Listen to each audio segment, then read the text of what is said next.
Stock market का जुनून आज हर जगह देखने को मिल रहा है, चाहे वो नए जवान हो या बूढ़े या कोई ठेले वाला। अगर आप किसी से पूछते हैं कि क्या आप स्टॉक मार्केट के बारे में जानते हैं, तो शायद ही आपको कोई ऐसा मिले जो इसके बारे में ना जानता हो। पर स्टॉक मार्केट में जितना फायदा उतना नुकसान भी है और साल दर साल नए नए स्कैम भी सामने आते रहते हैं। आपने जरूर हर्षद मेहता का स्कैम सुना होगा और शायद से आपने उस पर बनी वेब सीरीज स्कैम 1992 भी देखी होगी, जिसमें उनके स्कैम को अच्छे से दिखाया गया है। आज हम आपको इसी तरह के एक स्कैम की कहानी बताते हैं। आज हम बात करें केतन पारिक की, जो कि भारत के पूर्व शेयर दलाल थे, जिन्होंने साल 1998 से 2001 के बीच पैसे में घोटाला किया था। तो आज हम जानेंगे एक सामान्य सीए से केतन के स्कैमर बनने तक की कहानी। तो वीडियो को अंत तक जरूर देखें और अगर आपने हमारे चैनल को सब्सक्राइब नहीं किया है तो सब्सक्राइब करें और वीडियो को लाइक करना ना भूलें।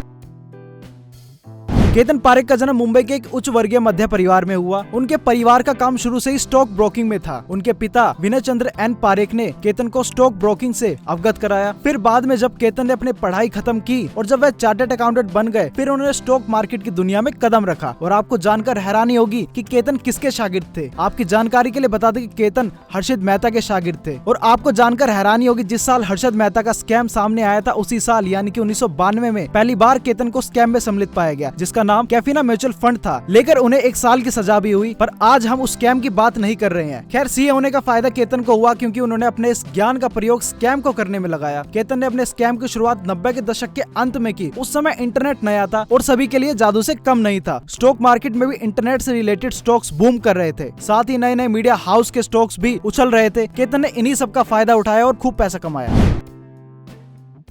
पहले आपको थोड़ा सा ट्रेडिंग का गणित समझा देते हैं। देखिए, 2 तरह की ट्रेडिंग होती है। पहली होती है रिटेल इन्वेस्टिंग, जो आम लोग इन्वेस्ट करते हैं। हर्षद मेहता इसी तरह की ट्रेडिंग करता था। दूसरा होता है इंस्टीट्यूशनल इन्वेस्टिंग, जो कि केतन पारिक इस्तेमाल करता था। इंस्टीट्यूशनल इन्वेस्टिंग आम भाषा में कहे तो ये बड़ी बड़ी कंपनी होती है, जैसे म्यूचुअल फंड और इंश्योरेंस कंपनी, जिसमें ये बड़े बड़े इन्वेस्टर पैसा लगाते हैं और फिर मोटा पैसा निकालते हैं। केतन इंस्टीट्यूशनल इन्वेस्टिंग में सर्कुलर ट्रेडिंग का इस्तेमाल करता था। आसान भाषा में कहे तो इस तकनीक से स्टॉक को ग्रुप ऑफ इन्वेस्टिंग, जैसे केतन की कंपनी और उनकी साथी कंपनी, तय समय और सीमा पर स्टॉक खरीद लेते थे और आपस में ही बेचते रहते जब तक कि स्टॉक का प्राइस हाई ना हो जाए। और जब स्टॉक का प्राइस हाई हो जाता तो वह उसे बेच देते। इसे आप स्टॉक को कृत्रिम रूप से बढ़ाना कह सकते हैं। इसी तरह की तकनीक केतन अपने 10% स्टॉक्स के प्राइस बढ़ाने में किया करता था, जिसे सब केटन स्टॉक्स कहते थे। वो इन केटन स्टॉक्स को अपनी कंपनी के बीच ही खरीद और बेच करके स्टॉक्स का प्राइस बढ़ाया करता था।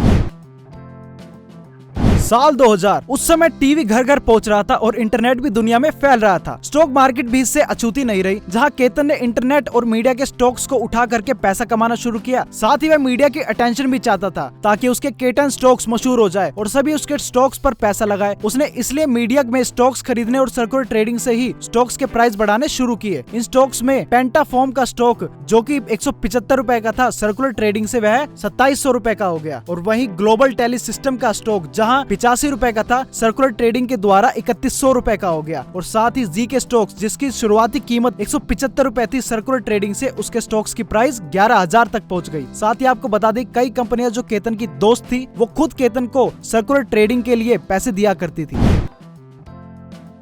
उन दिनों केतन को स्टॉक मार्केट में pied Piper of Dalal street के नाम से जाना जाता था। पाइड पाइपर का मतलब होता है जो आदमी दूसरों को झूठा बहकावा दे करके अपने कब्जे में कर ले। क्योंकि केतन का इन्फ्लुएंस इतना था कि अगर वो किसी भी स्टॉक की तारीफ कर दे तो उस स्टॉक की कीमत आसमान छू लेती थी। लेकिन केतन अपने पैसे से ट्रेड करता था, पर उसके 2 बैंक बड़े साथी थे, जिसमें से एमएमसीबी सबसे खास था। मार्च 2001 में एमएमसीबी ने केतन की कंपनी को 137 करोड़ रुपए का पे ऑर्डर इशू किया, जिसे केतन की कंपनी ने बैंक ऑफ इंडिया को भेजा। बैंक ऑफ इंडिया ने ये पे ऑर्डर इशू आरबीआई को क्लियरेंस के लिए भेजा। और बैंकिंग जगत में यह रूल है कि अगर 3 दिन में क्लियरेंस का जवाब नहीं आता है तो पे ऑर्डर को इशू मान लिया जाता है। लेकिन 11 दिन बाद आरबीआई ने पे ऑर्डर बाउंस करके बैंक ऑफ इंडिया को वापस भेजा और कहा कि एमएमसीबी के पास कोई फंड नहीं है। लेकिन बैंक ऑफ इंडिया केतन को 137 करोड़ रुपए दे चुका था। इसी के बाद आरबीआई ने एमएमसीबी को डिफॉल्टर घोषित किया। लेकिन बैंक ऑफ इंडिया एमएमसीबी को डिफॉल्टर घोषित करने से पहले ही 137 करोड़ रुपए दे चुका था। बाद में जब केतन से पैसे वापस मांगे गए तो उसकी कंपनी ने केवल 7 करोड़ रुपए वापस दिए और बाकी 130 करोड़ रुपए देने से मना कर दिया। उसके बाद बैंक ऑफ इंडिया ने केतन के खिलाफ केस फाइल किया। फिर एंट्री होती है सीबीआई की, जिसने पता लगाया कि केतन के पास स्टॉक मैनिपुलेटिंग के लिए 20 से 25 कंपनियां थी और बैंक ऑफ इंडिया से मिला पैसा उसने तुरंत ही अपनी सभी कंपनियों में बांट दिया। इसी दौरान केतन को 2017 तक ट्रेडिंग करने के लिए रोक दिया गया। पर फिर 2009 में एसईबीआई को पता चला कि केतन दूसरी कंपनियों की मदद से ट्रेड कर रहा है, जिस कारण से कलकत्ता स्टॉक एक्सचेंज को 100 करोड़ रुपए का नुकसान हुआ है। फिर आता है साल 2014 जब सीबीआई की स्पेशल कोर्ट ने केतन को 2 साल की सजा सुनाई और साथ ही उनके स्विस बैंक को सीज कर दिया। वहीं सीबीआई ने खुलासा किया कि केतन ने ओसीबी यानी कि ओवरसीज कॉर्पोरेट बॉडी की मदद से देश से बाहर 2 से 3 हजार करोड़ रुपए भेजे थे। तो इस तरह से केतन ने स्टॉक मार्केट में स्कैम किया, न जाने कितने लोगों का पैसा हड़पा। साथ ही एमएमसीबी से जो पैसा केतन को मिला वो तो वापस नहीं दिया गया, लेकिन नुकसान सीधा एमएमसी बैंक के ग्राहकों को हुआ। इस स्कैम की कहानी आपको इसलिए बताई गई है कि कहीं आप इस तरह की सर्कुलर ट्रेडिंग का शिकार ना हो। देखिए, स्टॉक खरीदना और बेचना अच्छा है, लेकिन सावधानी भी जरूरी है। तो आप बताएं कि क्या आप भी ट्रेडिंग करते हैं? और इसी तरह की मजेदार खबरों से जुड़े रहने के लिए हमारे चैनल को सब्सक्राइब करें, द न्यूज़ 15।